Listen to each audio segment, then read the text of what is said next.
Lingua Brutalica is a podcast that uses ethnographic interviews to study language use in the extreme metal community.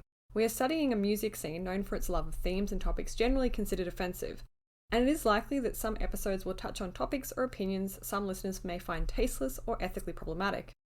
Ethnographic researchers aim to adopt the interviewee's point of view so that we can draw out and study the attitudes, beliefs, and practices that are important to them.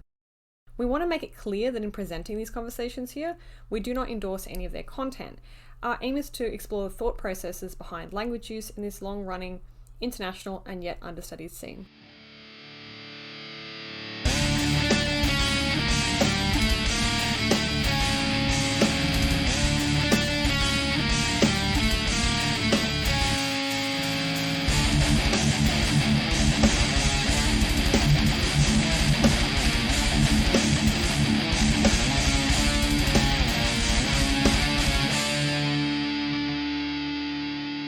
Hi everyone, welcome back to Lingua Brutalica with me, Jess Crook, and my co-host Wes Robertson. Hello.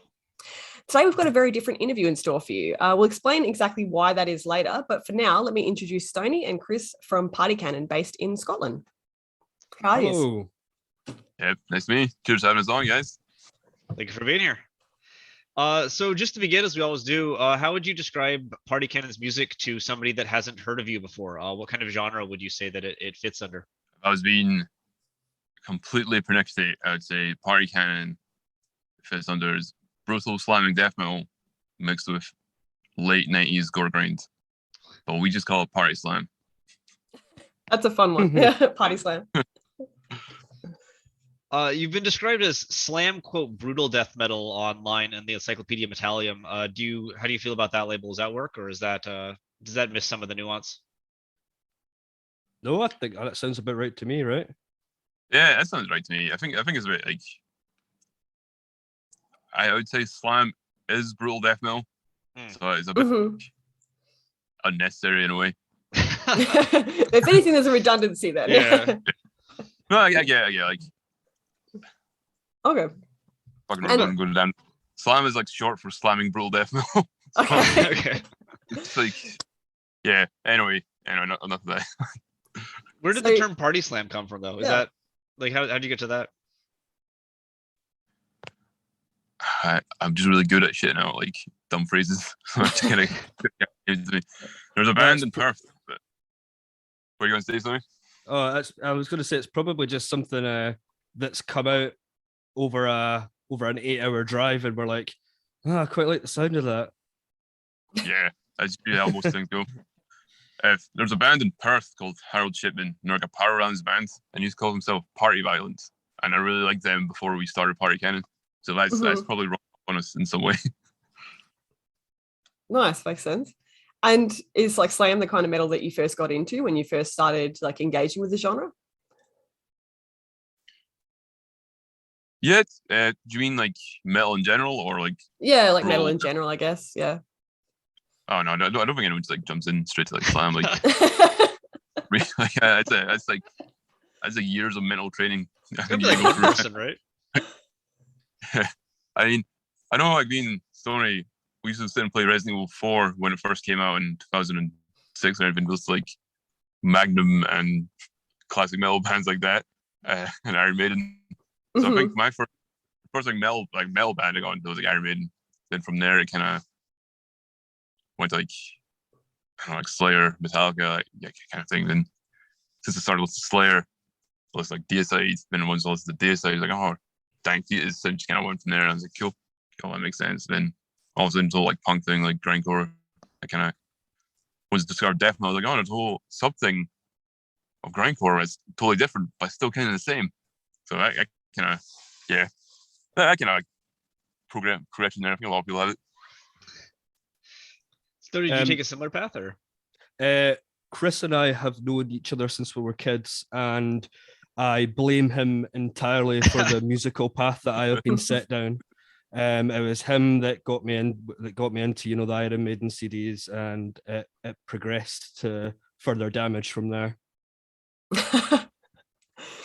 So what was it about slam that, like, I suppose attracted you to that subgenre and made you want to stay, like, working in that subgenre for, this amount of time? For me, slam just kind of like, I like Bro Death Metal in general. The thing that kind of attracted me to it was it's just the extremity of it, just how kind of over the top it is, but it's so kind of over the top and so kind of ridiculous. It's like fun to listen to, while still kind of serious and musically valid in a way. Like we just like bands like Disgorge and things. The vocals are so intense and the drums are just always like blast beats and things. That to me, that's like the maximum of like music in a way. Same with like kind of noise grind and things like that. And I feel slam is the same thing, but on the other end of the spectrum. Instead of having a wall of sound with speed and frosty, it's kind of a wall of sound with groove and like slow parts, and they kind of just complement each other in a way. So when I started getting to bands like Dying Fetus, what kind of made me stick with that is they had all the technical parts and all the kind of fast, like kind of really brutal parts of bands like D-Side I first got into, but also had all this kind of groovy stuff going on and always kind of like different layers and textures of just kind of breakdowns and stuff. And I don't know, it just made it more extreme in a way, having the contrast. And I think there's something really ignorant about both kind of riffs. Just kind of, I don't know, it's something really offensive to your senses to have like a massive like breakdown like in a song like that. I don't know, it just kind of stuck me. Just kind of covered in like this. It's kind of catchy in a way as well, but still over the top and obscene. And yeah, it's just a spectrum of. I think you've said a few times, Chris, it appeals to the reptile part of your brain. I think, right? Yeah, it's just pure nonsense, and I think that's what people need in a genre like metal. And like, did you ever pay attention to the lyrics when you were first getting into slam, or was that kind of secondary to your enjoyment of the music? I would say it's more the pattern and the sound of the voice that I cared about more than the actual lyrics. Like, I would read the lyrics and it'd just be fucking ridiculous. And I'd enjoy it from a ridiculous factor. But I'd never like, even when I was in the bands like Iron Maiden and Metallica and things like that, and Megadeth, I did it. Lyrics are cool and stuff, but I mean, it was more just the sound overall. I was more into like the vocals are kind of like an instrument in a way. I do enjoy like a really ridiculous, offensive slam and death metal title. Like one of my favorite bands is Tripsy, and all their songs are like sentence longs of just horrible things. And I think that kind of, I don't know, that kind of gatekeeps the genre in a way. So in order to listen to that kind of music, you need to kind of get past that in a way and kind of appreciate it for what it is. Whereas you kind of need to be a bit more open-minded to accept what it is. Whereas maybe people who are kind of casually more into metal or into kind of more accessible forms of metal would see that and be like, right, I'm not listening to that straight away just because of what it's called. So when people who do get into it, they're actually into it. Like they're not just into it because it's like the flavor of want or anything like that. Yeah. That makes sense? Or is that No, it makes totally sense. makes sense. Yeah. Is it the same for you, Stony, or do you have a different relationship to the lyrics? I was as I say, I was practicing in the mirror earlier, saying when I was a teenager, reading death metal lyrics and being like, "Wow, all this blood and gore," and stuff like that, and then almost in a comic book kind of Tarantino kind of fashion. I thought was really cool, and that was the pinnacle of death metal lyrics. But now I binged it too much, and now it's difficult for me to read or listen to. Yeah. Now a lot of the time I'm listening to the pattern, the pitch, how ridiculous it sounds. What part of it made you want to, practice and become a party slam singer? Like, did you like the sound? Did you like did you just think I like the sound, I want to do it, or were you thinking I like these lyrics, I want to kind of try this style myself? I think as a teenager and knowing Chris, that was kind of the way my social circle was heading, and becoming a vocalist seemed like the lowest hanging fruit. That's exactly how I became a bass player as well. Okay. So how would you, I guess, do you have definitions, both of you, for like what you consider to be like metal or non-metal in terms of either, music or lyrics? Do you think there is something that kind of makes lyrics metal in a way? That's a good question. I mean, there's lots of metal bands that have lyrics that are kind of like outside the box of what you consider traditional metal lyrics. I think like traditionally metal is like fantasy rather than violence in a way. But I think in order to qualify as quote unquote metal lyrics, it needs to have some kind of edge to it in a way. Because even what goes to band for business, like like Cynic, all their songs, I might be wrong about this. I'm not like a massive like Cynic nerd, but seem to be more about kind of spirituality and Buddhism and things like that. But even that still had a kind of edge to it because, from what I can tell, it's like positivity and kind of opening your mind. That might be a foreign concept to someone, so that's where the edge comes in. If that makes sense. Yeah. And outside of metal, I would say the things I was sort of kind of more like post rock and kind of depressing things.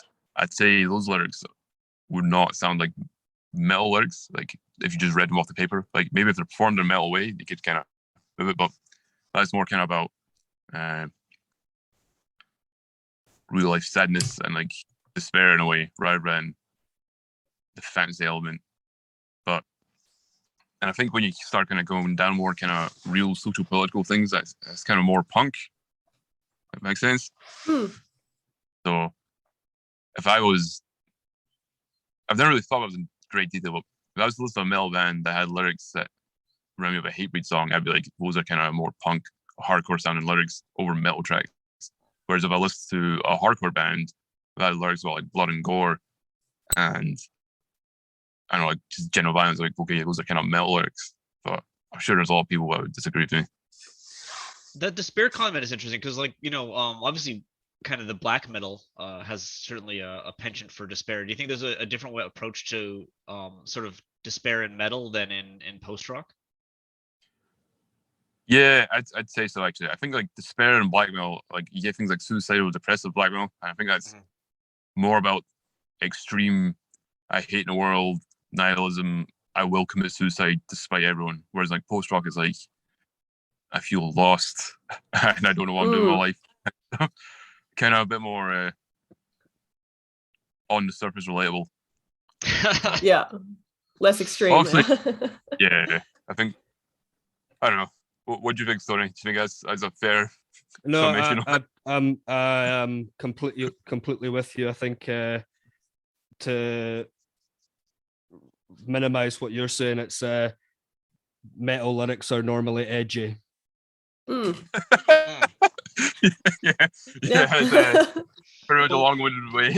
Nice simple definition. Yeah. What about something like Napalm Death or Pig Destroyer or something? Would you consider those to be metal lyrics? Is that like hardcore lyrics that are kind of over music that's more metal? Pig Destroyer definitely would be like metal lyrics because Prowl in Your Yard is a concept album about killing and raping a woman. So I'd say that's more metal than punk. So that's kind of, yeah, it's really fucked up. It's really extreme. Really. So that kind of falls in the metal category for me. Whereas Napalm Death, original a crust band, like obviously started grindcore and things, and all their lyrics about like communism and things like that, and like human rights. That to me would be more punk because it's more kind of social political type things.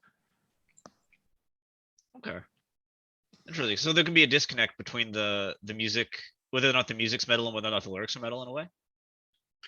Yeah, I'd say so. But then again, I think metal is so broad that you can really sing about what you want and have it delivered in a metal way. Because starting back to what I said earlier, is more to me is more about like patterns and sound of your voice and how you're instrumentalizing those lyrics. That makes it more metal for me.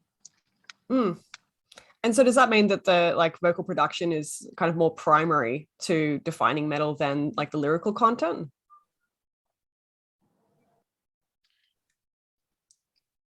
Yeah, sure. I think so. It's like because like, sorry, does that question make sense? Yeah. No, I think you say like maybe, like, maybe so because there's bands I listen to that don't even have lyrics. I definitely class as a metal band, like Sick Fuck, spelled SIKFUK.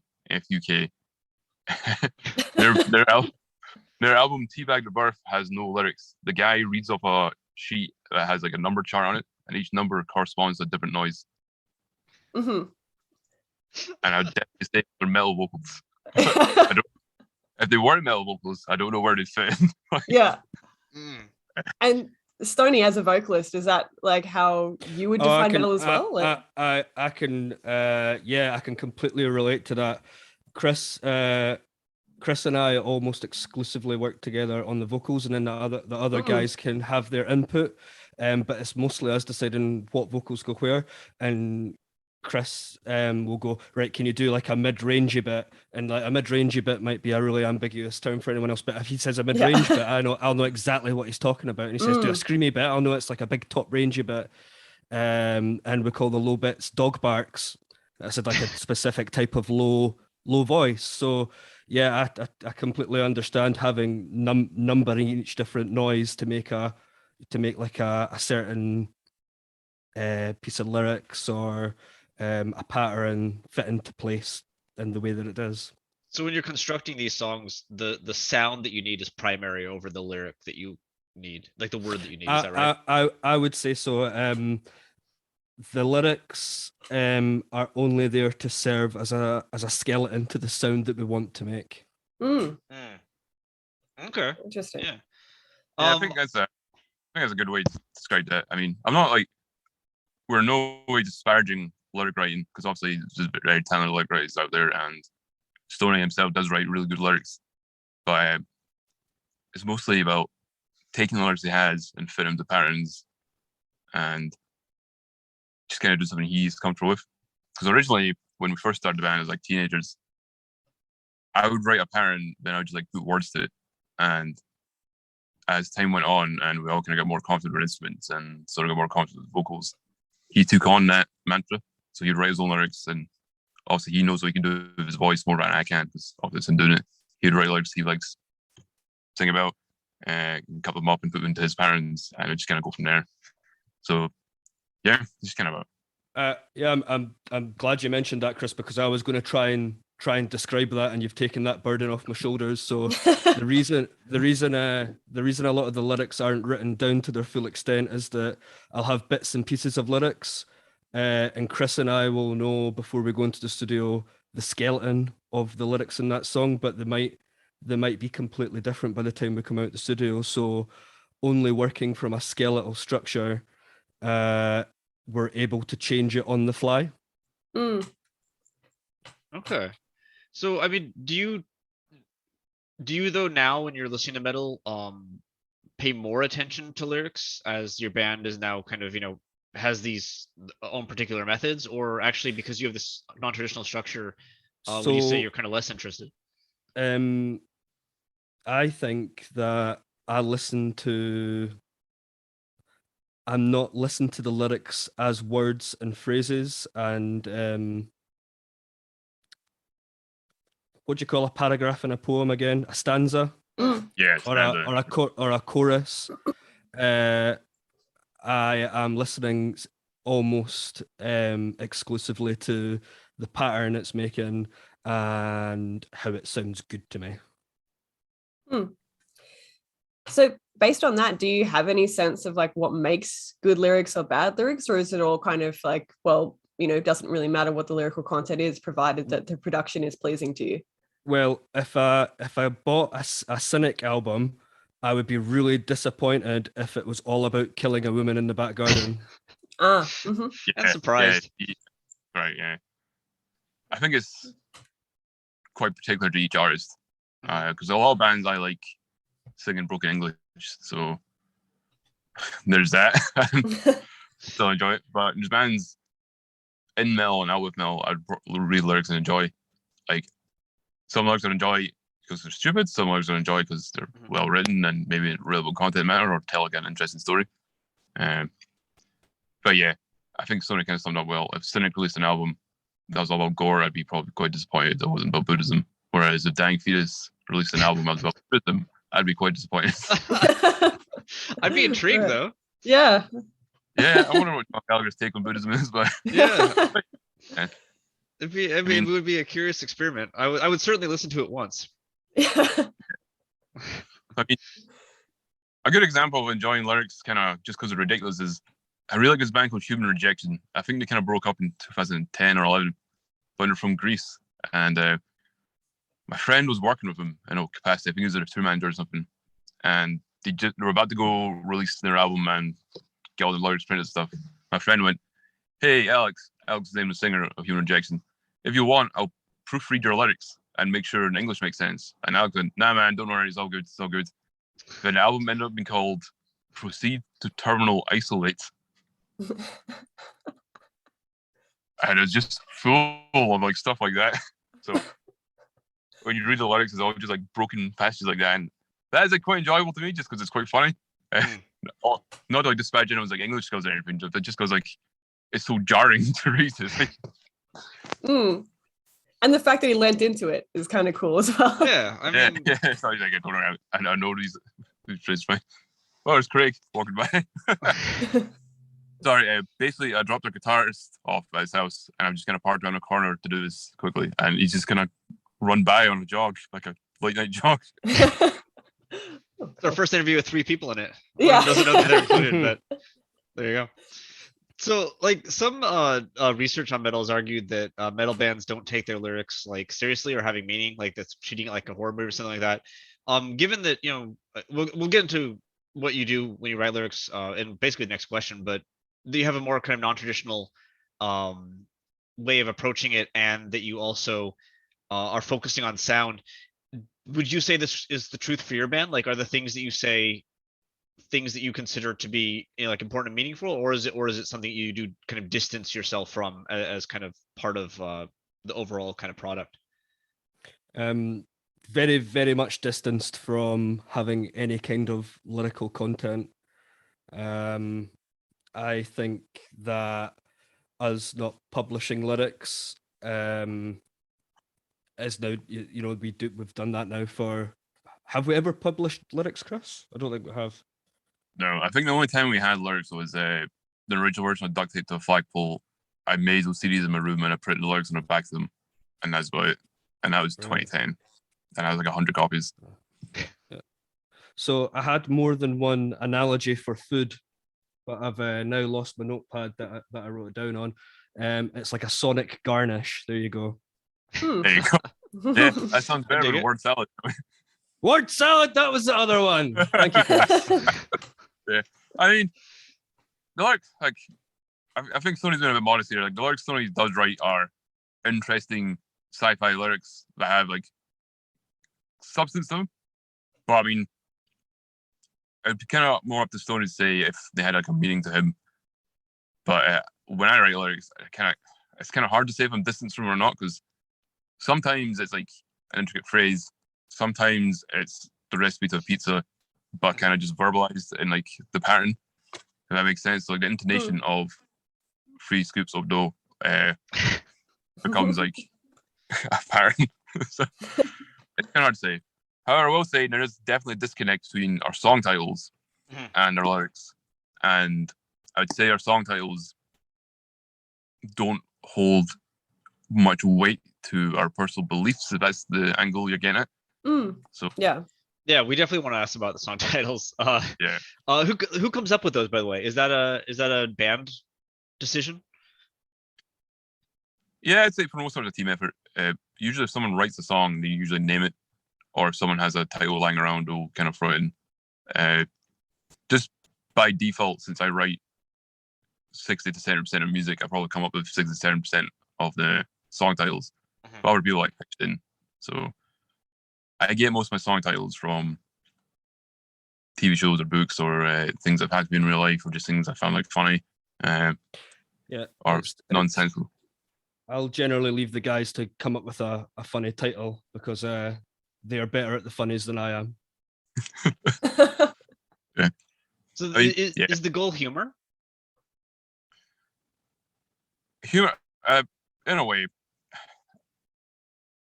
We've got to be careful with this one, I think, because we don't. I think we sometimes get a bit worried that humor becomes the core part of what party canon is, and I don't think that would be true to what we're trying to do.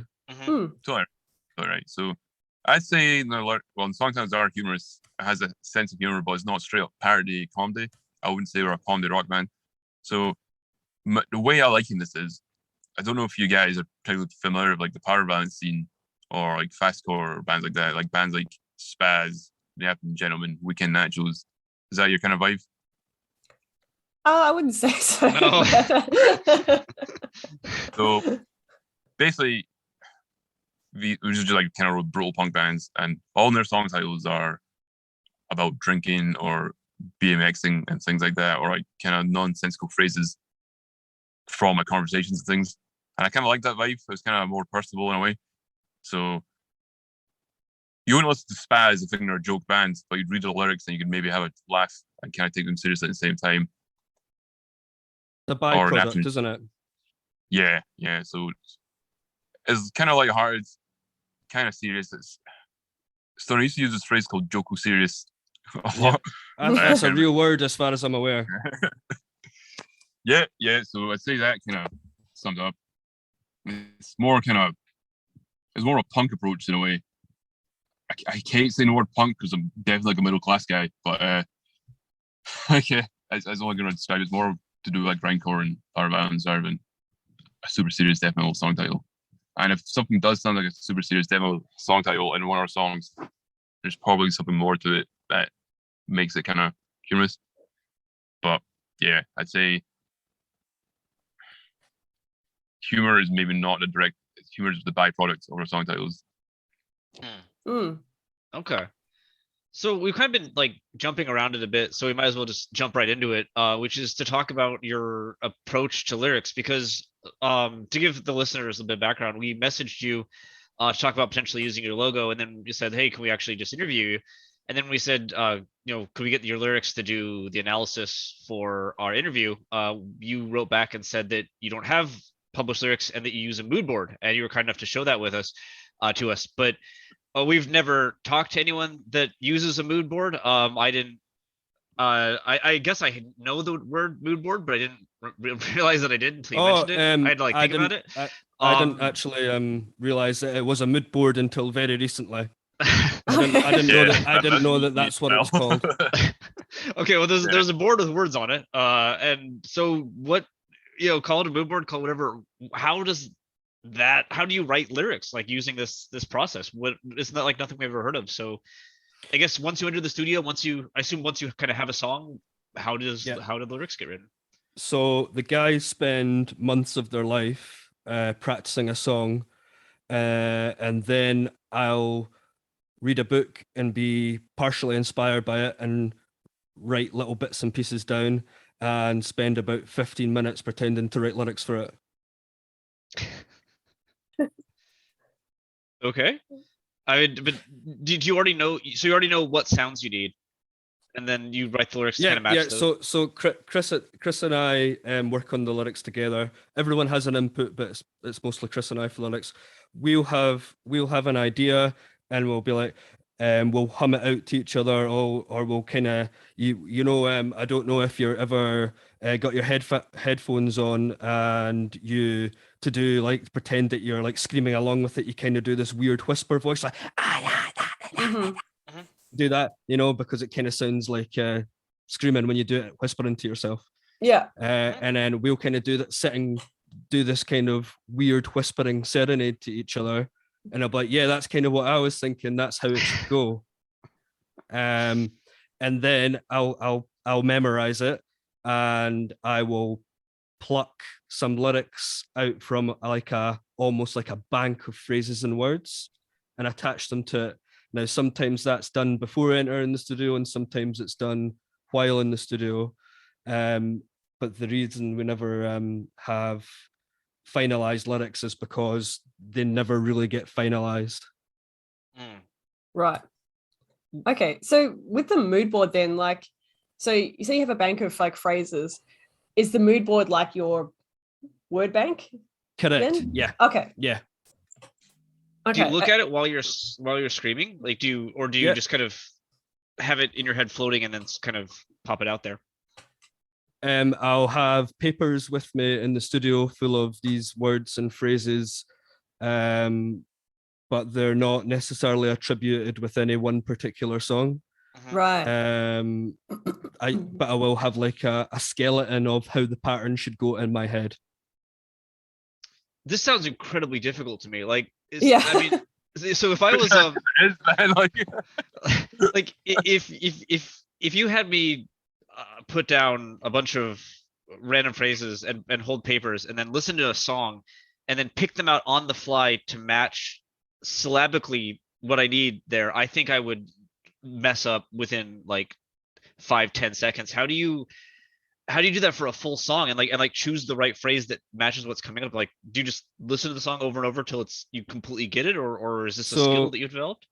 So we have a guy called George that we record with, and he has a really good level of patience.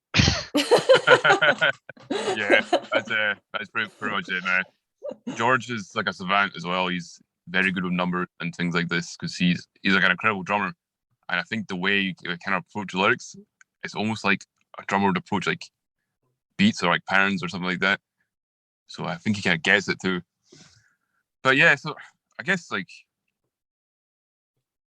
the word bank approach is just as long as we know the pattern and syllables and stuff, we can search for a phrase and kind of try it out in the song, see how it sounds. Yeah, it's just kind of like piecing together patterns. I've never actually spoken about this in any kind of length. So now you mention it like that, Wes, it is really fucking stupid, and I totally regret doing it that way for so long. No, I don't want to change anything. No, it's just one of those things. It sounds like it's going to be simple, but then when you actually like unpack the process, I think you come to realize like that it is actually like quite complex. I'm extremely impressed. Yeah. Like, do you do it in one take? Like, do you usually get through once you sit down and you're ready, do you usually get from the start to the finish of the song holding the papers in one go? So our first few takes will be doing like the rough skeleton, and then Chris and I will talk it out together about what bits we want to change.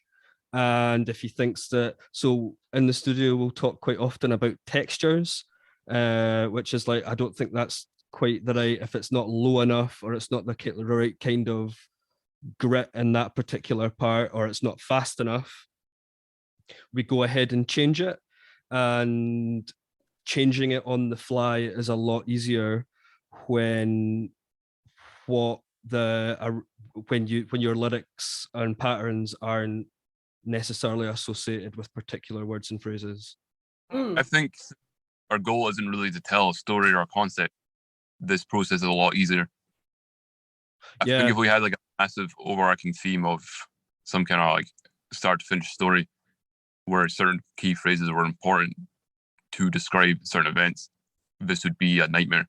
But the fact that our goal is just to make like a sonic intensity that's somewhat catchy, this is a lot easier. Sorry, go ahead. We don't have any kind of continuity between one line and the next. And if we do, it's probably because that particular part has been part of the original, as I say, skeleton structure I've had in my head. Would it be a terrible analogy to say this sounds like freestyle rapping in a way? No, that'd be a great analogy. I was going to say it's almost like a jazz composition.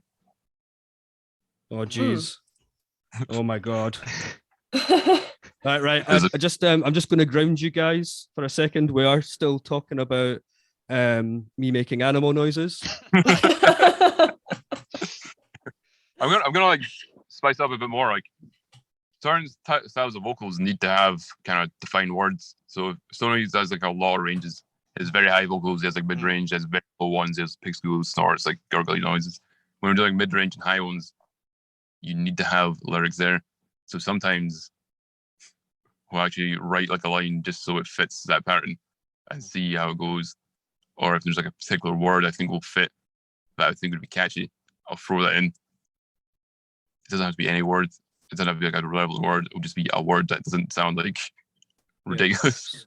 So sometimes you'll hear lyrics that sound like words and phrases, and they're not, they're noises. And sometimes you'll hear noises that sounds like lyrics and phrases. Oh. Yeah, it's a difficult one. You mentioned reading books before you start working on it. Is there a particular genre or style that you find for inspiring? Really, whatever I'm reading at the time, I won't read for to find inspiration for lyrics, but if I find a particular chapter or a particular description, I will bookmark it and think about what I like about it, then pretend to do some more artistic stuff with it. I mean, do you find yourself liking like fantasy, sci-fi, horror? So I think when I think about what words I'm saying in each song, it's clear that I started off reading a lot of sci-fi, but now I'm reading a lot more about the natural and urban environment. Oh, like nonfiction? No fiction. Oh, okay. I think when we first kind of started expanding, like, or when Stony first started writing more lyrics or parts, it's kind of Lovecraftian in a way as well.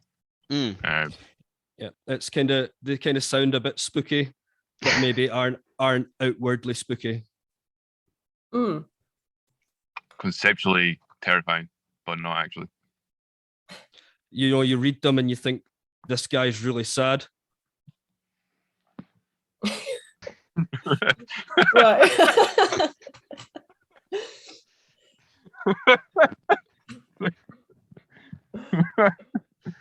Got me there. I was expecting a second half to that. No, I was the same way. I thought I didn't realize it was going to waiting. end it sad. I was like, oh, okay, there's a period there.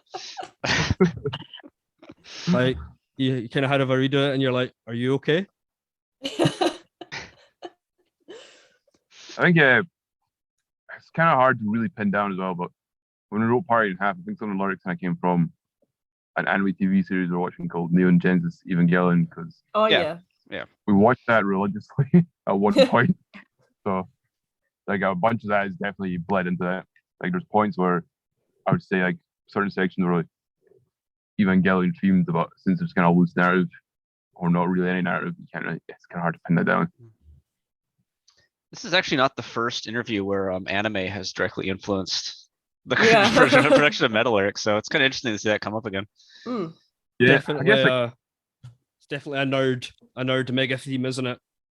Yeah, I was in a grindcore band about Evangelion for a while.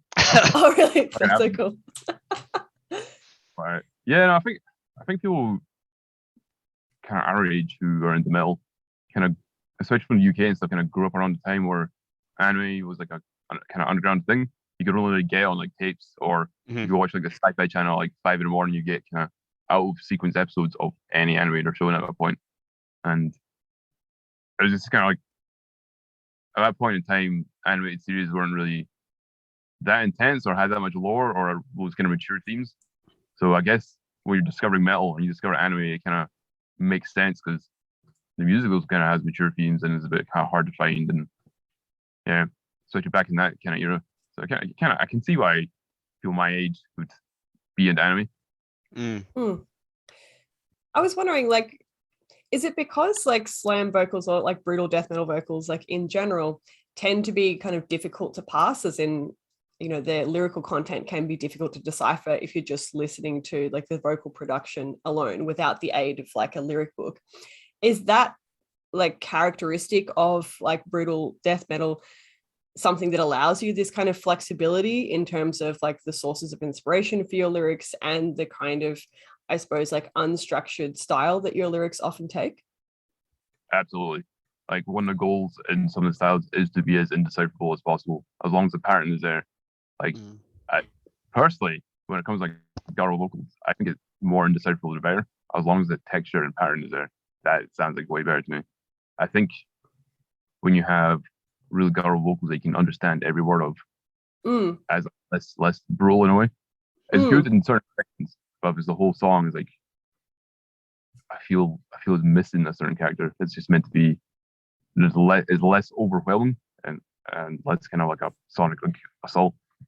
If it feels like the guy is singing a song to me. Well, Stony, when we emailed you, you mentioned that sometimes live, you're quote just regurgitating what you hear in the album, some words and phrases or noises and vice versa, and that you kind of sometimes think up lyrics on the spot while you're performing. Is that correct? No, almost. So some, as I say, some of the lyrics that sound like lyrics aren't really lyrics; they're just noises. So if I'm performing live, I can be somewhat flexible with that. It'll still be the song you're hearing on our CDs and things, but it's just that I've on that particular night, it's a noise that's pretty similar but not identical because it's not lyrics, it's not words, it's not the same word.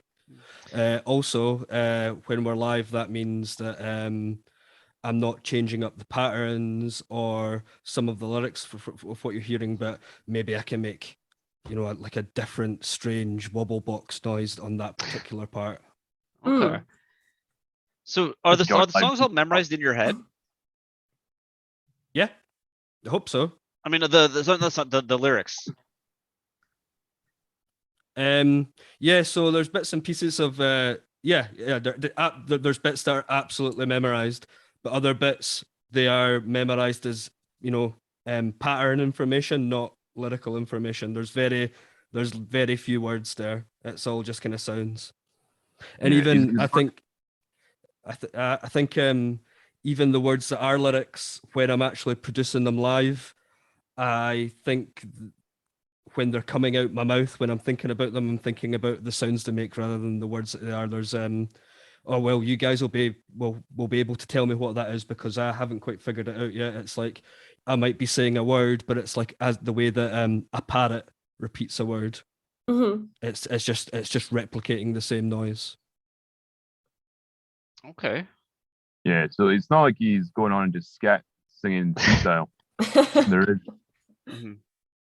what you hear in the album is what you hear live, just maybe a different noise or different way. And that's like to me the fun of live music, hearing something a little bit different from the CD, but it's still the same timing, still the same phrases of the areas you're doing, still the same pattern. It's just a little bit more free, a bit more live. Yep. So I mean, given all this, Stony, would you could say that like the songs you write, do you feel that they have meaning? Like if you were to sit down with someone and they would say, this song, could you tell me what it's about? Is that a conversation you'd feel comfortable having, or is it if we were to sit down, if I was to sit and write down all the lyrics that I could remember us recording in the studio, which I now can't, you would find that line to line there is no real continuity. There might be a few themes like land and water quite regularly come into bits of the song, but apart from that, it is, as I say, complete word salad. huh? It's quite So- upsetting, isn't it? Not No, upsetting. it's No, just- fascinating. Like it's like We nothing. just haven't yeah. come across it very often, because like quite often people say that even if they don't have like messages per se, they have like a story that they're trying to convey, or there's like a meaning Nah. that they kind of like hope the audience takes away from it. So I suppose like, yeah, that's another question we wanted to ask is like, how do you find that the like audience engage with this? Like, does every audience that you perform for kind of get like a relatively unique experience? Like, even if you're not dramatically changing the lyrics, like their production might influence the way a song is interpreted. I don't think so. I think that although I might change things up in the way that it sounds per night, I don't think it's any different from like, I don't know how like a real proper vocalist might do a low note on that night and a high note instead on the next. Mm-hmm. I don't think there's a change in meaning or a change in theme. Why revisit some themes then if there's no kind of meaning to them? Like, is there a reason you're drawn to the topic of say land and water, or? Probably just because that has been something in a book that I've been reading recently that I decided I quite liked. Okay. I think it's quite similar to when I write riffs and things like that. Whatever music I'm listening to at a time will influence how my kind of writing sounds as well. Well, there is a consistency in my writing style. Like if I listen to like a lot of Defeat Sanity or a lot of Dying Fetus, the riffs I writing at a period of time will all have a certain like kind of feel to them because I've been listening to stuff at that point. So if someone's been reading a lot of books that have land and water themes in them, and the phrases it comes up with will probably have that kind of era. Yeah, I think a way to describe it would be the era of writing at that point has those themes. My era of listening has these notes. Yep. I liked it at that particular time, and this is going to end up in my in lyrics at some point. A snapshot of what was happening at the time. So, Right. I mean, like, if a fan came up to you and asked you, like, hey, what's the meaning of this song? How would you answer that question? Sometimes I just I get fed up of disappointing people with that question, so sometimes I'll just make up something cool at the time. That's rad. That's really kind. I mean, I'll be like, it's about what's one amazing bullshit that I've come up with recently. Sometimes I'll tell them the songs are actually about brutal slamming death metal, and that That's a like good answer. that seems like a feasible answer to that question, so they accept that and leave me alone. Well, I suppose it's not untrue, really, is it? Like, entirely. Yeah, absolutely. Like there's some bits of lines and stuff in there that are about making a silly noise. So yeah, art reflects bullshit. Yeah, I think for our message, we're kind of more wanting people to be engaged live. If that makes sense. Mhm. So people like make their own noises along to the songs and stuff. But there are a few lines in each song we have personally designed, so someone could shout that back at us in the audience. So there's a song called Nauseating and Unpalatable where there's a break and Stony just like kind of barks out the phrase nauseating. So someone could catch on to that and just sing it along. Mhm. But I think the patterns themselves and all our songs are catchy enough that people remember them. And if they wanted to like interpret their own way and sing along at a gig or jump on the mic and try and make the noise themselves, they could do it. Okay. Yeah, it's, we select things because they sound good to us at that particular time, and that's mostly the only criteria. yeah. What sounds good stays. This is a really, really academic sounding question, so I'm going to apologize for it in advance. But is there a meaning in not having meaning? Like in rejecting the need for meaning, are you making a statement? Is there something? Yeah, is there meaning in that act? There, I don't know.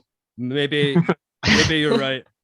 Maybe you're right. Maybe there is a meaning in me going, don't read it too much into it. I think the meaning is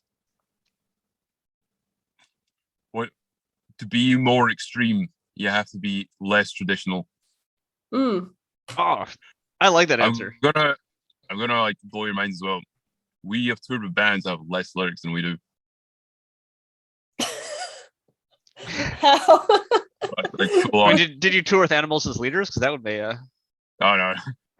Check out a band called Crepitation from the UK. It's a very similar style of music to ours, but watch one of their lyric videos. I guarantee you there's not a single decipherable word in any of that. Like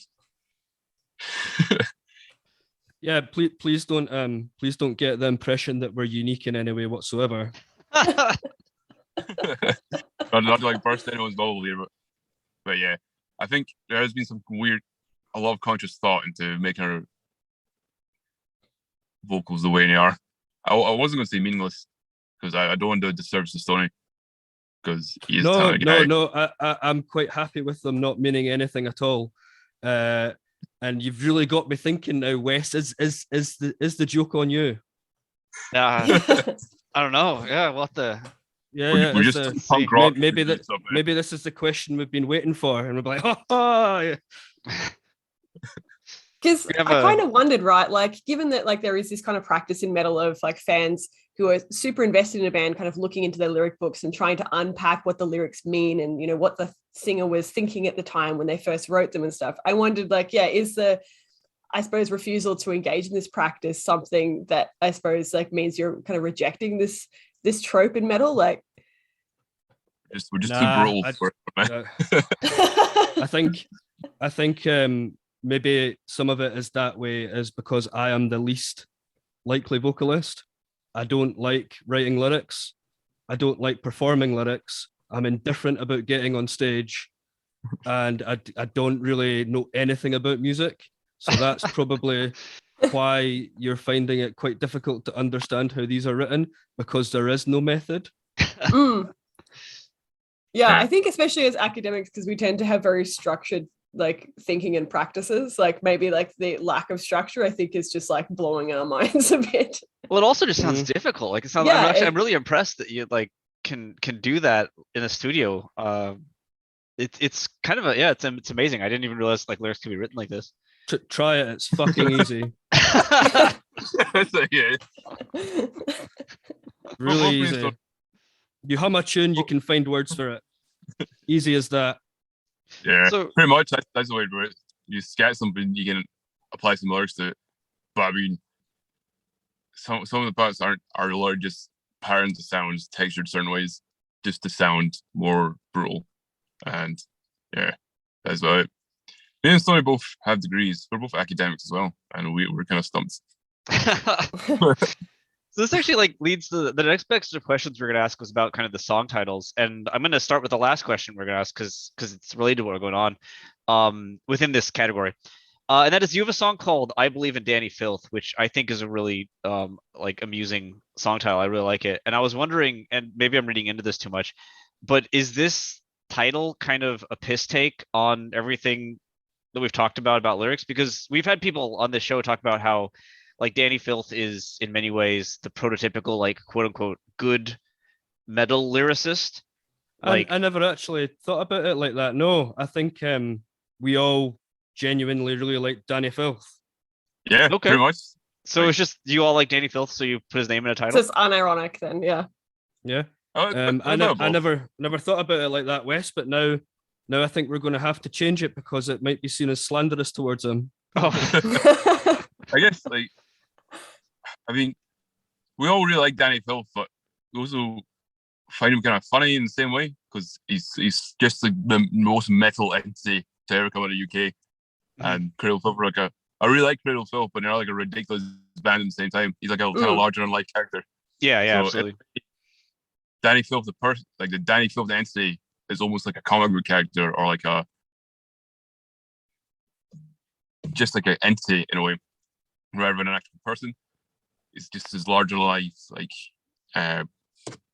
persona. So Danny Filth is like a separate character to Danny Filth the person. Mm-hmm. And yeah, it's just, I just felt like, yeah, our belief in Danny Filth just encapsulated in some way. Danny Filth has heard that song as well, which is real. Sick. Did he respond? Did he tell you about it, or he did? Like, I think he said. Sorry, Chris. I think he said something about my vocal range being nowhere near his whole 5 octaves or something like that. Basically, we got a music video for that song. Our friend Bailey made it. It's animated like Street Fighter, and the plot to it is you have to defeat Party Slam. So you got a list of like metal vocalists, and whoever the kind of invisible person playing the game chooses Danny Filth on the list of vocalists, and Danny Filth just kicks our asses silly and beats Party Slam. And at the end of the fight, he kind of gives like a jib. And Danny Filth saw that video and he posted about it, being like, "Watch me kick a shit on Party Ken," and it was ridiculous. I can link you to post. Fucking tremendous. That's pretty cool. Because like I unashamedly love Danny Filth, so I'm glad he didn't as a fucking these guys are making fun of me type thing.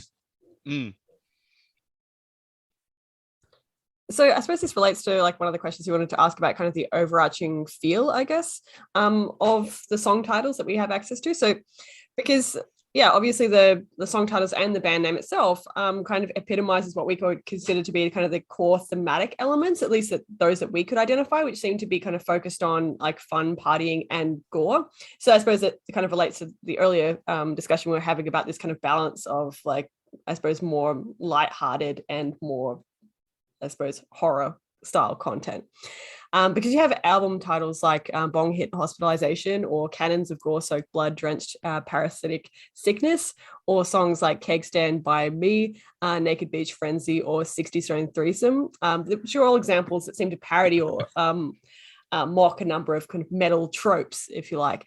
So can you tell us about the thinking behind these kind of playful titles and how you might balance, like, you know, the seriousness versus fun? So I can tell you exactly where all those song titles came from. Kickstand by Me obviously is like Stand by Me. Came up with, and I think that's just kind of more party themed. But Naked Beach Frenzy is the title of a Ren and Stimpy episode. So Is it? Yeah. Basically, one of my great interests in life is just ridiculous things I've been doing on TV, I should have not been allowed on TV. And Ren and Stimpy was cancelled by Nickelodeon. Then years and years later, I think it was Paramount or something, brought back as like an actual adult cartoon. And it was just like pretty much animated pornography, and it ruined loads of people's careers and stuff. And it was described as one of the worst things to ever be allowed on television.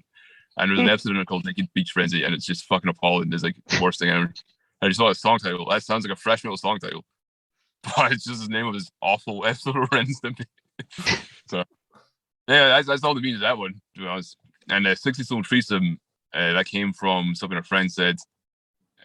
He had a 60 Stone Threesome and it melted his bed frame, and it just stuck in my mind forever. There's so many permutations in that fucking. He's like, yeah, like Stone was there as well. Like, he looked us dead in the eyes. He went, he's like, I worked it out, and he went, it was a 60 stone threesome, and that's when my bed looks like that. Like, fucking hell.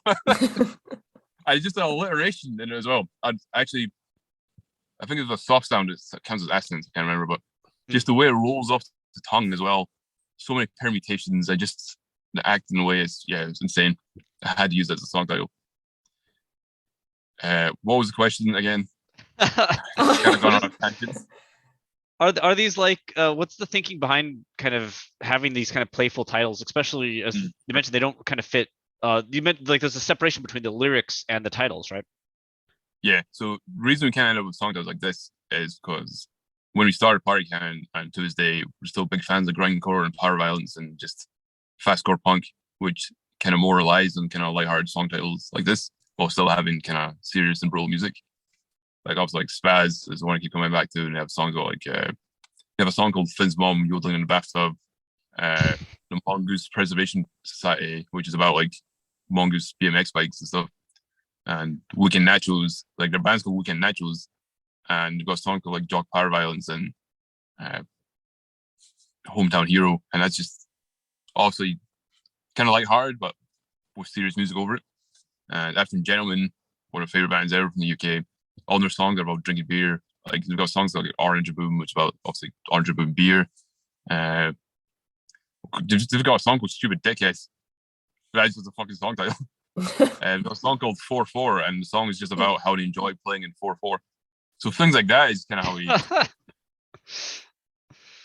But like this music's so serious and so good. So that's kind of. Oh, and I mentioned at the start of the interview, a band called Harold Shipman from Perth, not Perth, Australia, Perth, Scotland. They got power on this band, and all their songs are about like. They had a song called Cats Are Cute, but people disgust me, and a song called like Lice Hildegard on a Burning Wig, things like that. So stuff like that, I thought was a bit more us, a bit more kind of playful, and still having serious music. I kind of stuff like that kind of appealed to me more because. The death metal bands I like for bands like Gorgasm, and all their songs are called stuff like Infection, Induced Direction, and Dead Fuck. Like cool, like that's awesome and stuff. Like that's obviously their own theme, but I guess it's just not really us. Like as people, I can't really. I feel like I'd have to force myself to write songs out like that. Whereas Party Cannon songs like 60 Stone Threesome, Naked Beach Frenzy, High Five Ghost, like it's a bit more relatable in a way.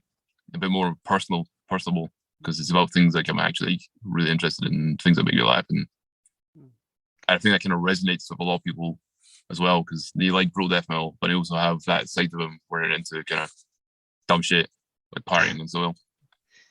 Has this been something that, as a band, you've been kind of aware of since the start? Like, I kind of want to link this into the question that we have about your logo. Like, when you came together as a band and you designed this, the idea for the band and this logo, which has for people who haven't seen it, they should, like, because it's just incredibly distinct.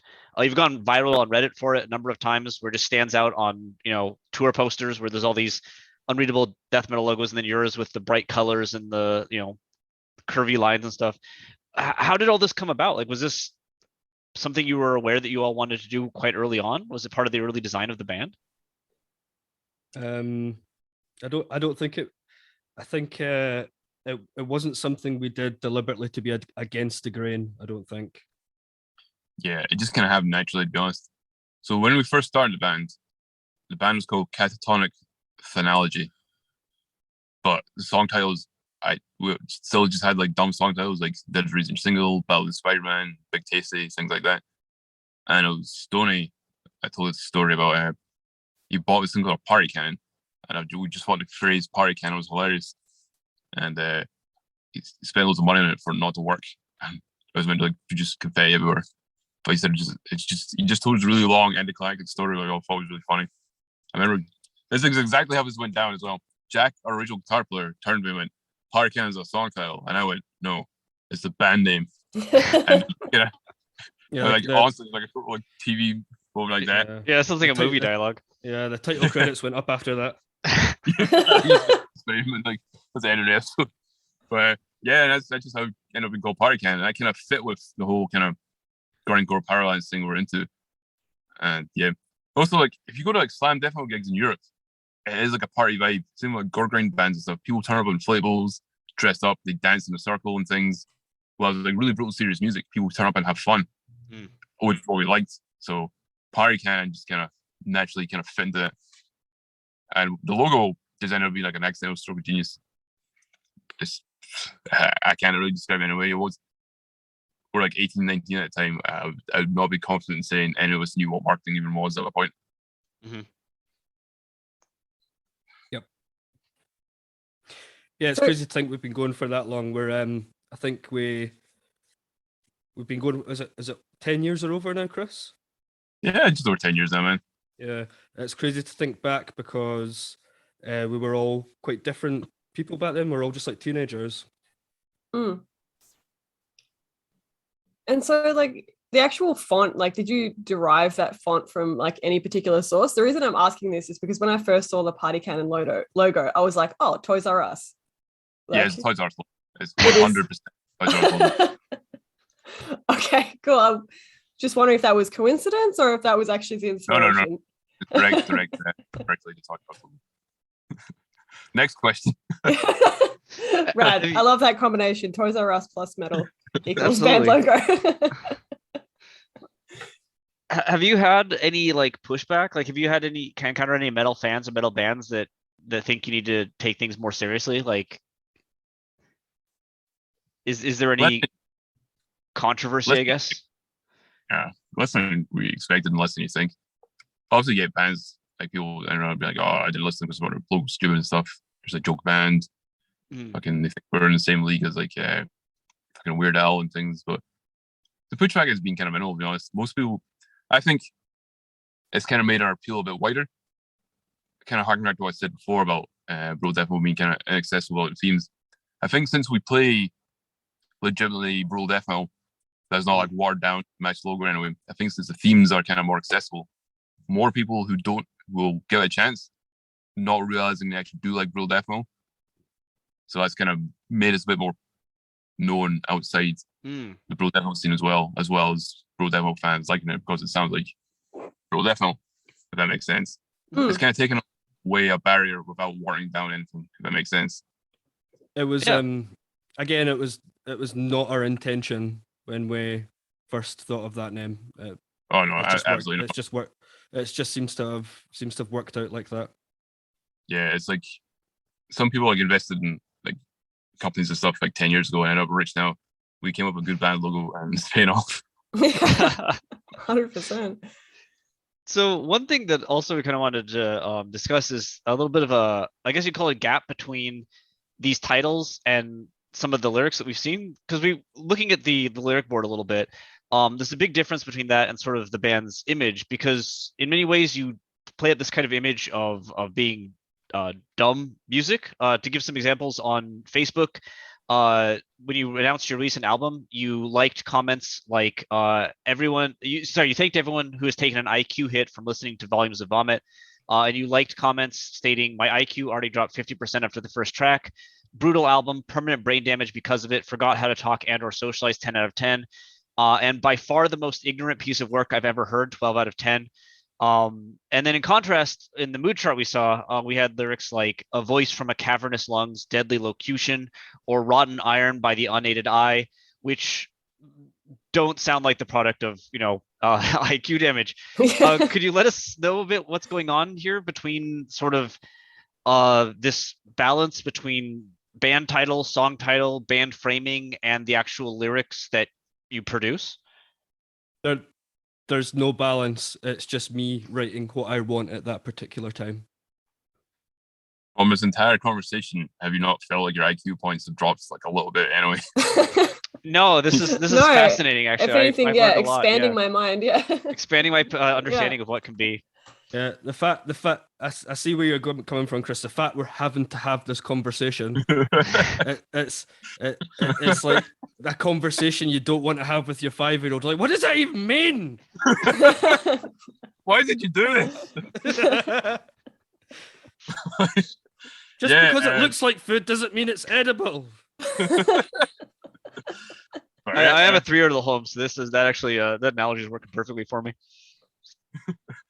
But yeah, I can't really quantify it in any real tangible way, to be honest. It's just there. It just exists. It does anything. It just works.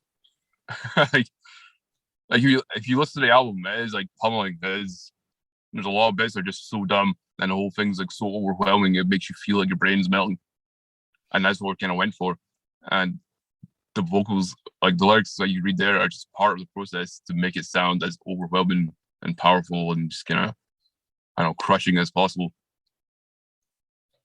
Is this combination of more jocular song titles and what we might consider more serious lyrical phrases and stuff, how you establish that balance of what did you call it, jockey serious for the band? Yeah, jockey serious.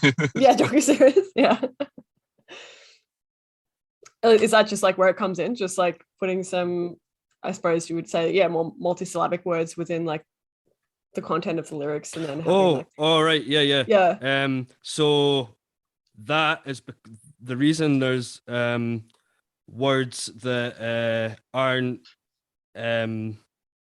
so, as you say, they don't sound like a product of someone with a lowered IQ. I understand that, but I totally disagree with that, because the only reason that they've got many syllables in them is because when you have to do passages of lyrics very quickly, it's much easier to have longer words.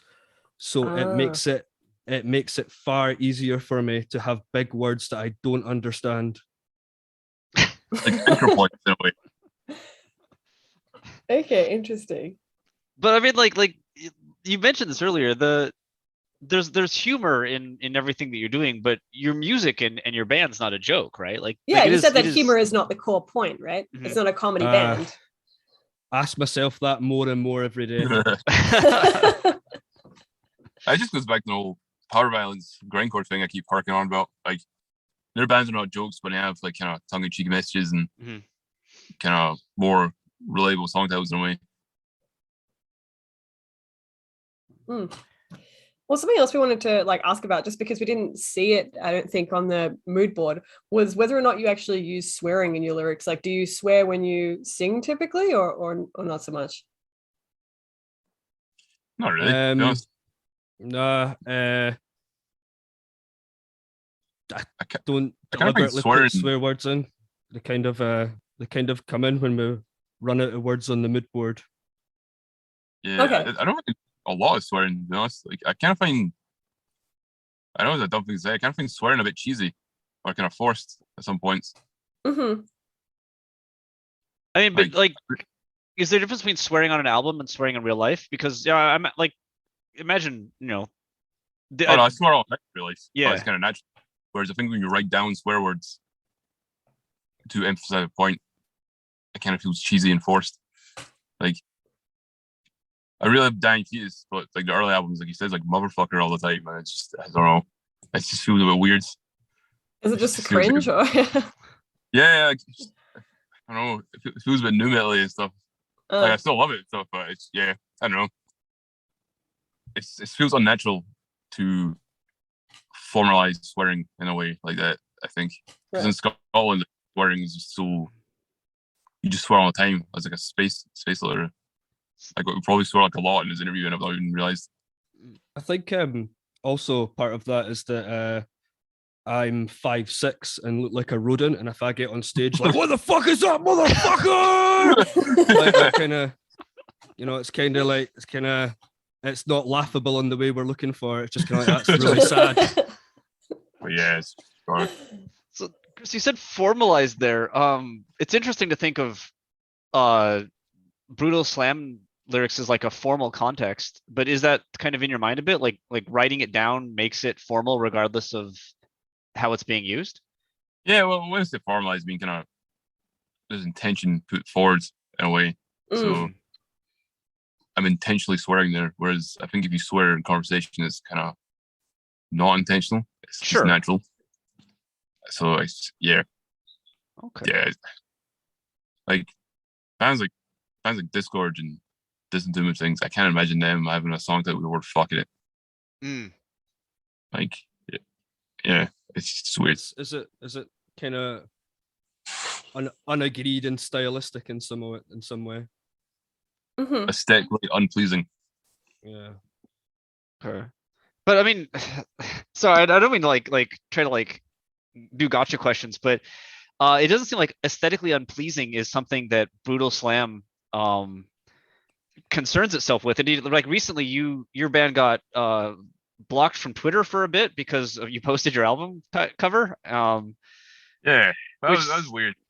Seems I wasn't like bitter about that. I just thought it was funny. It's like, man, that's just dumb. Like, but you could call the album cover for Volumes of Vomit aesthetically, maybe not unpleasing, but certainly confronting.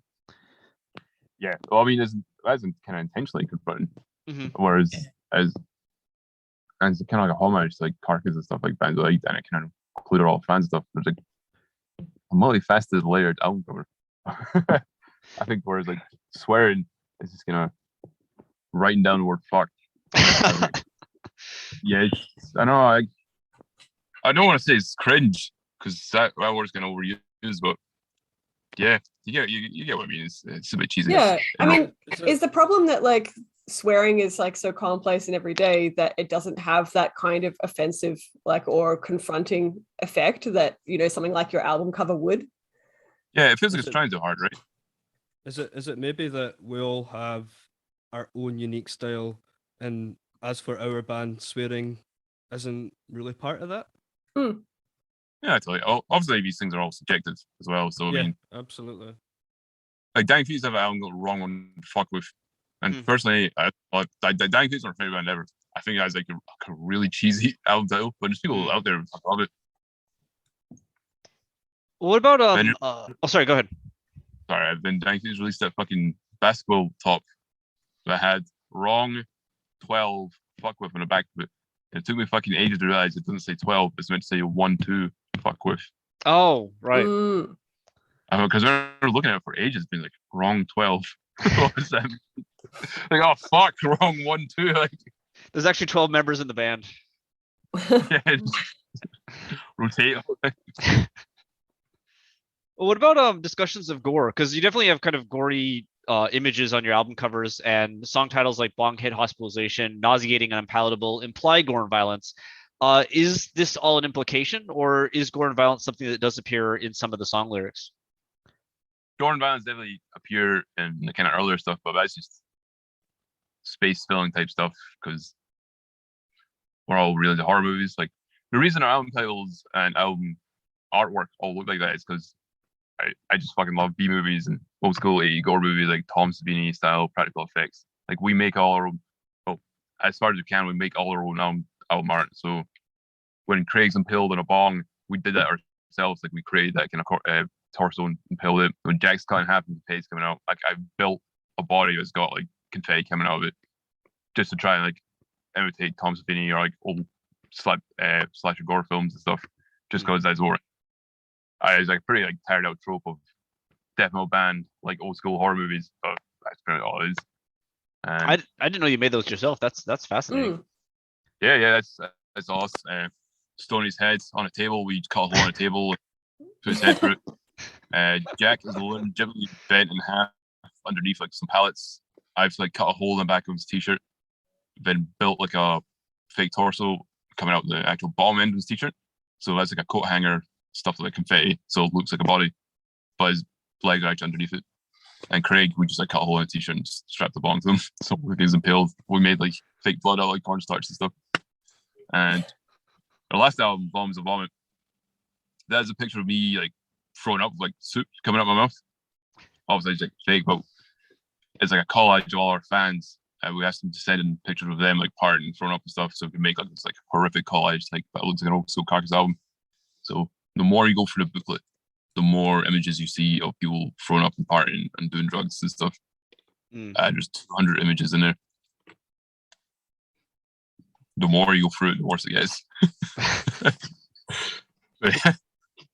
Stony, before we began this interview, you mentioned that your kind of relationship with gory lyrics has sort of changed over time. Have you more recently found yourself kind of avoiding those themes?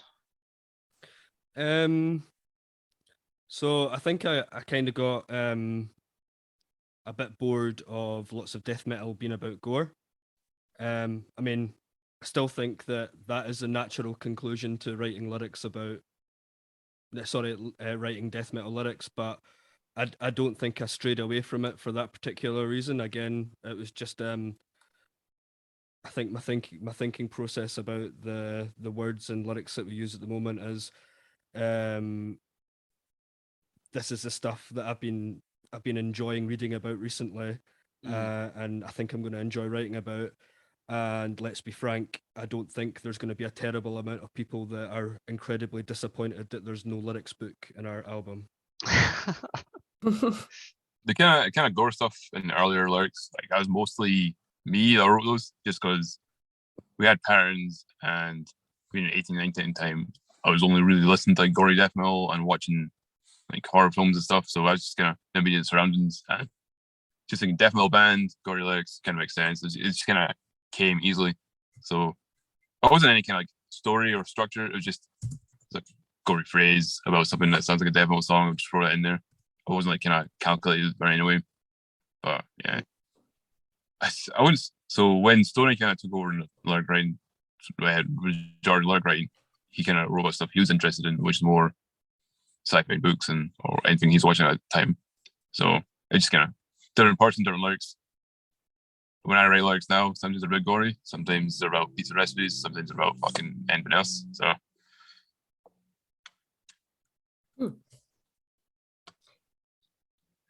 So yeah, obviously we don't have like a very concrete idea of exactly what the content of the individual song lyrics are. But one thing that we mentioned earlier was, right, there's this kind of contrast between a lot of the song titles and like the song lyrics, whereby it seems like based on the song titles that, you know, you're going to be talking heaps about like partying within the content of your lyrics. But if you look at the mood chart, there's actually not a lot of, we would assume there doesn't seem to be a lot of songs that are actually about partying per se. Is there a reason why you decided not to like actually have songs about, I don't know, having fun at a party kind of thing? No. Chris makes up the song titles and I write the lyrics, and they're completely disconnected. Pretty much. I wouldn't say it was a conscious choice not to have songs about partying.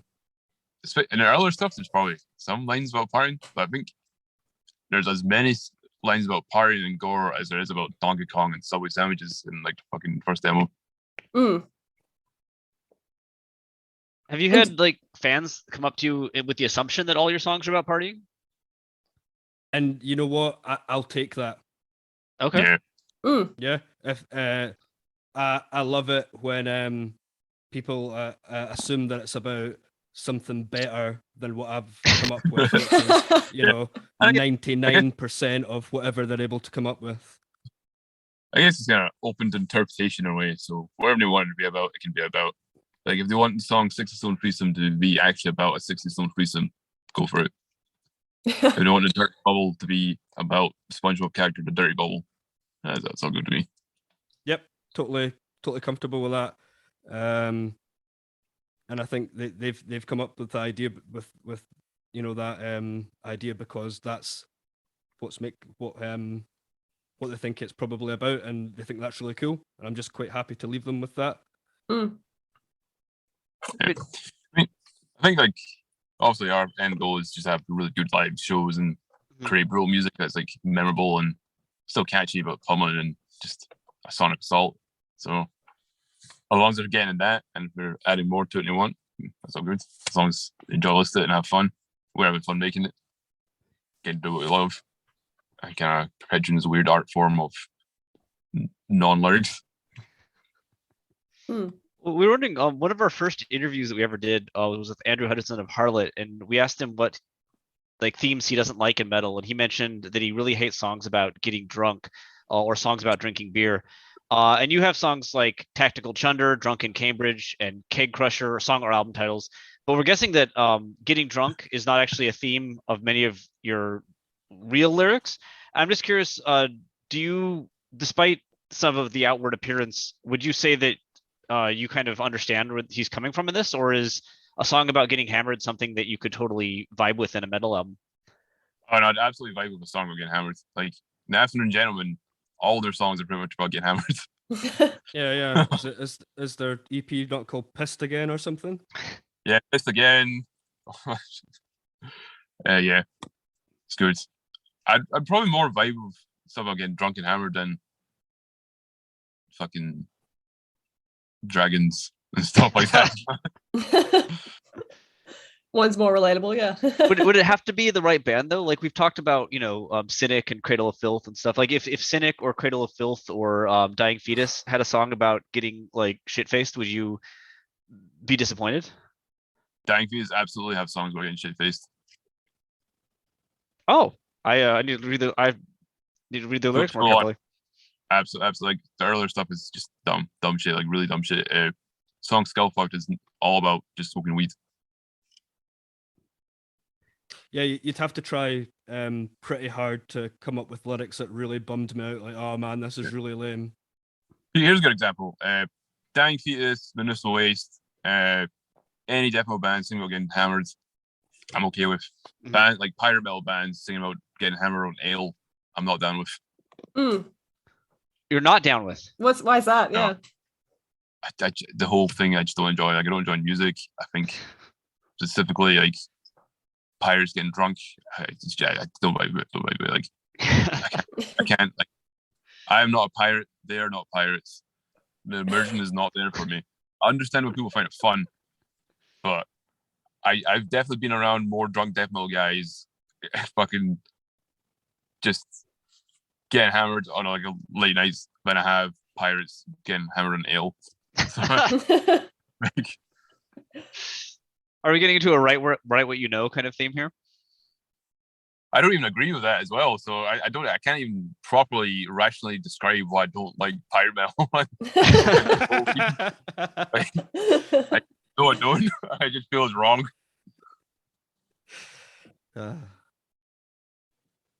Okay. I think we went through a phase of being really fed up with Castle Rubble. Castle Rubble, yeah. Stuff like that. Yeah. Nay Rubble. So what is that? Rubble at all. So a bit of a cliche in metal is rubble from a destroyed castle. Right. For a while, there's like a trend where album covers all had like some kind of destroyed building on it, and like or rubble, or like a tower that was collapsing as well. Yeah. We're friends with this band called Agonized Deformity in Glasgow, and they were trying to take some band pictures, and their drummer kept just saying, "No, nay rubble," like no rubble. Yeah. So I just keep like emailing her catchphrase. So every time I see Howie, just come to me like, "Nay rubble." It's like, "Yeah, Howie, nay rubble." I just give like a recurring thing. Yep. I guess broken down warehouses as well, where a lot of death metal bands film their music videos. Not that I have anything against that, but there's definitely a lot of rubble in them as well. Yeah, now you mention it. Would you two say that kind of with your band, with your the art, with your music, with your lyrics, you're minimally trying to do something that doesn't feel kind of rehashed in that way? Is that sort of a goal? I wouldn't dare try and call us original. No, definitely not. I don't think, like, I don't know. It's almost like the opposite of trying not to be rehashed. Is I'm just trying to sound like, when I write music, I'm just trying to sound like the bands I like, rather than something original. If that makes sense. And I'm not really, like, I have no notions or preconceived notions that we are like an original band with original music. I think we write music to decent standards, but I know it only sounds like that. I only think it's a decent standard because I've made it sound like bands I enjoy listening to. If that makes sense. So I'm very aware it's not as impossible it is to write completely original music. I'm very aware we're not like musically an original band, or even conceptually like an original band. We're just a band we do let's do what we enjoy doing. Yeah. So the problem with Rubble isn't the lack of originality; it's just that you just don't like Rubble. A bit of both, really. I think it's just so.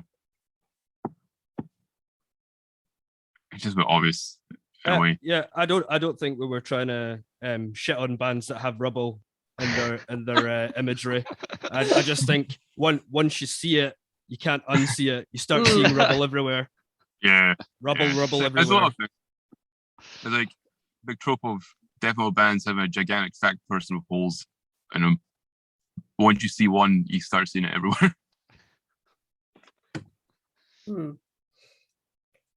Yeah.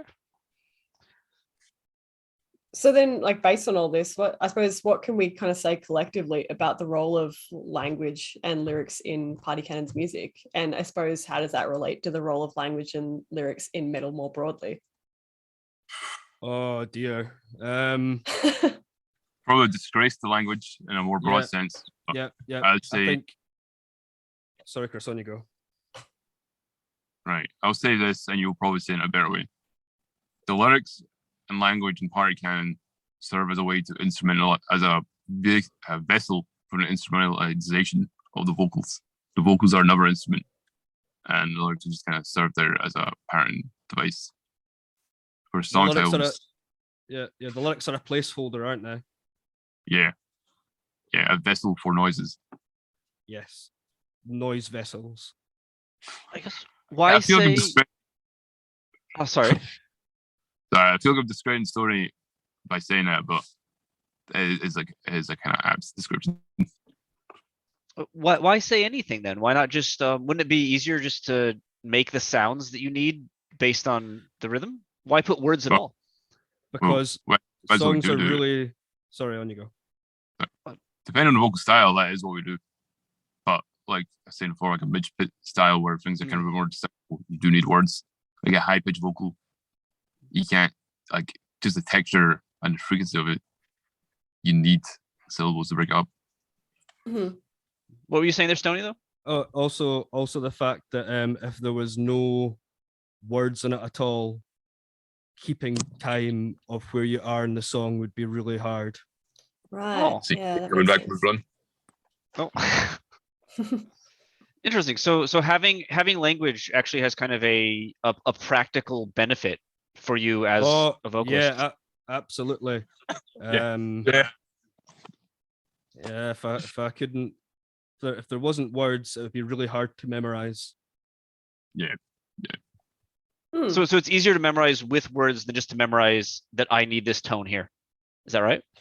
Yeah, because then there might be a few words that I can associate it with a different pattern, just like when you're studying for something and you are able to have you have an idea and you associate it with a particular word.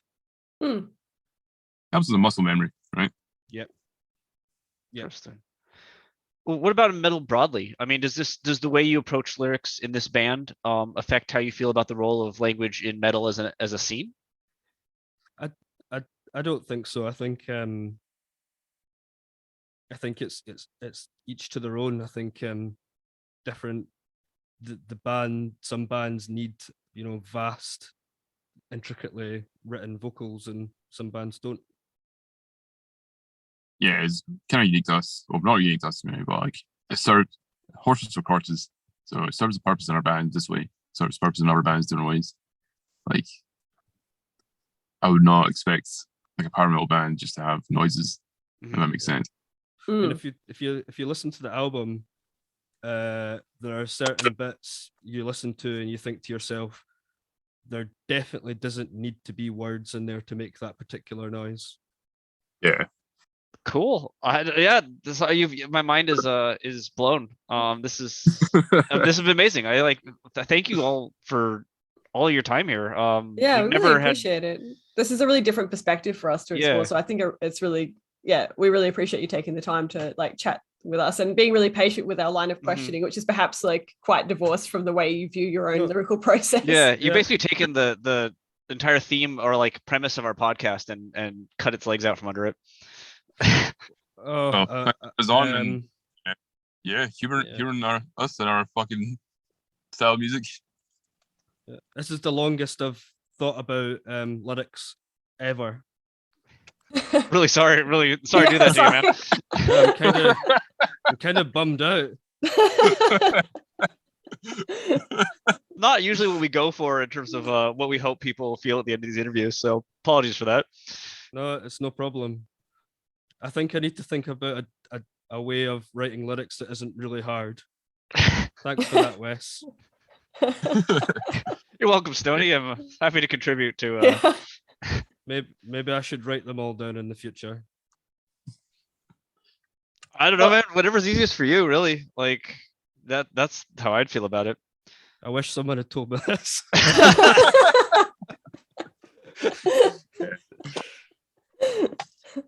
Well, if people want to hear, more of your music, and imagine, pick out what's being said, what's not being said, where's the best place for them to go and check it out? The Spotify, Bandcamp, anywhere you stream music is good. And we have a Shopify account where you can buy CDs, you can buy them from our label. Basically anywhere any good retailer will have our CDs, and all streaming platforms will have our albums. Awesome. Yeah, we'll link your Bandcamp in the description. Awesome. And is there anything coming up that people should look forward to from Party Canada? We're going on tour with Gore in August. With Gore? Yeah, that's fucking ridiculous, right? Oh, that's awesome. That's rad, yeah. Yeah, it's going to be amazing. It's good pairing. Yeah, like 10 or 11 days around the UK. It's around Bloodstock Festival, which is one of the biggest festivals in the UK. That's like 17,000 people. We're playing a bunch of good venues. We're playing the Garage in Glasgow as part of that tour, which is like a huge deal for us because that's a big local venue. It's going to be amazing. It's going to be the biggest thing we've ever done. We just got back from America, and that was an amazing tour. We're playing Metal Days in Slovenia next month. We're playing Tech Fest in the UK. Getting back to Europe. I've got plans to go back to America next year. Hopefully with a new album as well. New album's underway, so look out for announcements about that. Sweet, sounds good. All right. Well, thanks again for chatting to us. It was really good, really interesting. I feel really bad, Chris. Like watching since you're in your car, I can see it literally getting dark, and I'm like, oh Jesus, I'm taking like this guy's literally sitting outside in the dark, and I'm taking up his time. So thank you so much. Thanks for having on, Yes, thank you very much. Thank you both. I hope you have a blast with Gore. I'm jealous that's not coming down to Australia. Yeah. Okay. Hopefully we'll be in Australia at some point as well. Yeah, that'd be awesome. It's a long way for you to come, but if you make the trip. No, we've been to Asia and stuff before. I played Japan and things, so Australia's really? Yeah, we did a full Asian tour with Waking the Cadaver. Played like Thailand, Philippines, China, Korea, 2 gigs of Japan. It's fucking amazing. Oh wow, okay. Sweet. I didn't know you guys had been to Japan. That's Australia's not that big a leap. No. Hopefully in Canada next year as well. So all right, yeah. Cheers. Thanks so much. This has been amazing. Thank you so much. Thank you. Yeah. Guys, catch you later. Peace. Bye. Yeah. Thank you for listening to Lingua Italica. We hope you enjoyed it, and we hope you stay tuned for our next episode. Before we leave, we just wanted to acknowledge that this podcast is recorded on the unceded lands of the Wurundjeri people of the Kulin Nation and the Gadigal people of the Eora Nation. We pay respects to their elders, past, present, and emerging.